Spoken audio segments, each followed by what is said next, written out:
आता असं झालं की सिटी आणि उभाटा हे एकत्र आलेत पक्ष. अगोदर आमचीच दुश्मनी होती एरियामध्ये. हा उभाटाचा आहे आणि आम्ही सिटीमध्ये असं सर्व चाललं होतं आणि आता स्वतः एकत्र आले. म्हणजे 1 वर्षाने असं काय त्यांचं एरियामध्ये काम झालं की ते एकत्र आले. तसं एवढं वर्ष दुश्मनी करून दिली आणि आता एकत्र आलेत ते लोक. तुम्ही इच्छुक उमेदवार आहेत का? बघा, भारतीय जनता पार्टीच्या वतीने इच्छुक उमेदवार आहेच, परंतु तुम्हाला एक जाहीरपणे सांगतो, वसई विरारचा एक सामूहिक उमेदवार आहे. त्या उमेदवाराचं नाव आहे कमळ. आमचा उमेदवार कमळ, आमचा नगरसेवक कमळ.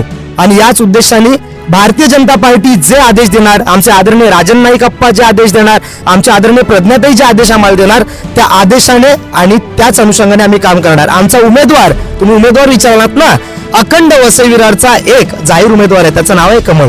टॉप 10 महाराष्ट्र न्यूज चॅनल मधून मी दीपक कोटेकर. वसई विरार शहर महानगरपालिका निवडणूक जवळ आलेली आहे. 23 तारखेपासून उमेदवारी अर्ज भरायला सुरुवात होणार आहे. बहुजन विकास आघाडीला मोठा झटका लागतोय. एकीकडे बहुजन विकास आघाडी जुळवाजुळव करते, तर दुसरीकडे महाविकास आघाडीचे जे घटक आहेत, महाविकास आघाडी पक्षातील जे पदाधिकारी आहेत, खास करून उद्धव बाळासाहेब ठाकरे शिवसेना, 35 वर्षापासून आपण बहुजन विकास आघाडीच्या सोबत लढलोय आणि आज एकत्र कसे जाणार, याचा कुठेतरी आता शिवसैनिकांना त्रास व्हायला लागलेला आहे. आणि जे 35 वर्षापासून शिवसेनेत काम करायला लागलेले आहेत, ज्या वेळेला शिवसेना फुटली त्यावेळेला त्यांनी तो निर्णय नाही घेतला, परंतु आज ज्या वेळेला ते लढत होते आणि ते आता पुन्हा मित्र बनतील की काय अशी शंका जेव्हा शिवसैनिकांना वाटू लागली, तेव्हा एक एक शिवसैनिक आता उभाटाला देखील सोडू लागले. त्यातील एक पदाधिकारी माझ्यासोबत आहे. ताई, तुमचं नाव सांगा. माझं नाव संगीता प्रदीप वाढाण. कोणत्या पक्षात होतात तुम्ही? उभाटामधून. उभाटामधून. काय पद होतं तुमचं? महिला विभाग संघटक. आज जो काही निर्णय घेतलाय तुम्ही, निर्णय घेताना दुःख झालंय तुम्हाला? आज नाही झालं.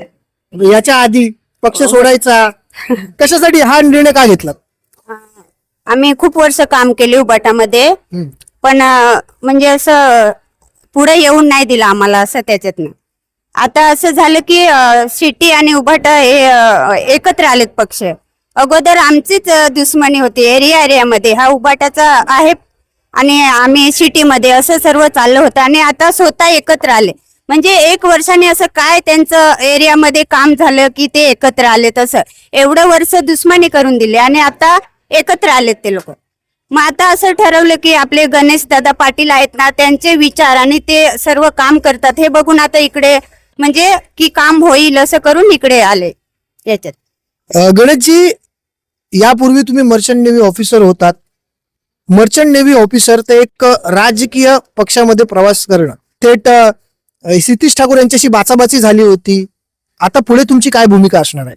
मर्चंट नेव्ही ऑफिसर पासून ती आज तागायत माझी अगोदरची पार्श्वभूमी तुम्ही जर पाहिली तर सामाजिक सेवक म्हणजे समाजसेवक आम्ही स्वतःला सांगत नाही, सामाजिक कार्यकर्ता म्हणून आहे. पहिलाही होती, आताही आहे.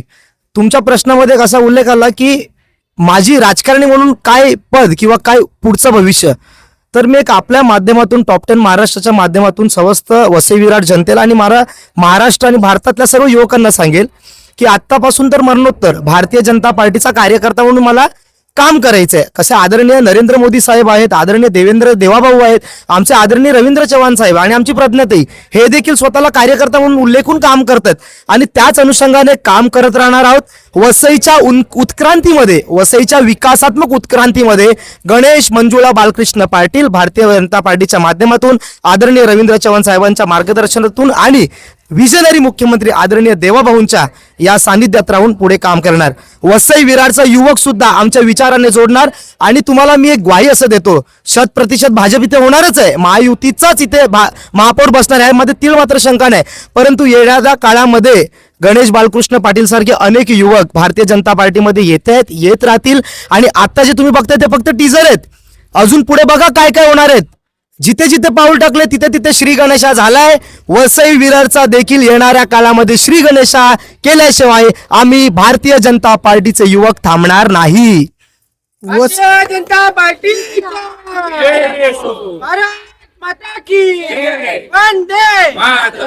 एकीकडे निवडणूक जवळ आलेली आहे आणि दुसरीकडे भारतीय जनता पार्टी या पक्षामध्ये प्रचंड प्रमाणामध्ये पक्षप्रवेश होताना आपल्याला दिसतोय. यापुढे ज्या काही अपडेट असतील ते आपल्या चॅनलच्या माध्यमातून आम्ही आपणास देण्याचा पुरेपूर प्रयत्न करू. असा असताना भारतीय जनता पार्टीमध्ये जो काही पक्षप्रवेश होतोय हा कुठेतरी बहुजन विकास आघाडीसाठी चिंतेचा विषय आहे. एकीकडे बहुजन विकास आघाडीचे कार्यकर्ते फुटले जात आहेत, शिवसेनेचे कार्यकर्ते फुटले जात आहेत. महाविकास आघाडी बहुजन विकास आघाडी सोबत जाणार म्हणून महाविकास आघाडीचे देखील काही नेते नाराज असल्याची चर्चा देखील या वसई विरारमध्ये आपल्याला पाहायला मिळते. Top 10 Maharashtra news, Vasai Virar.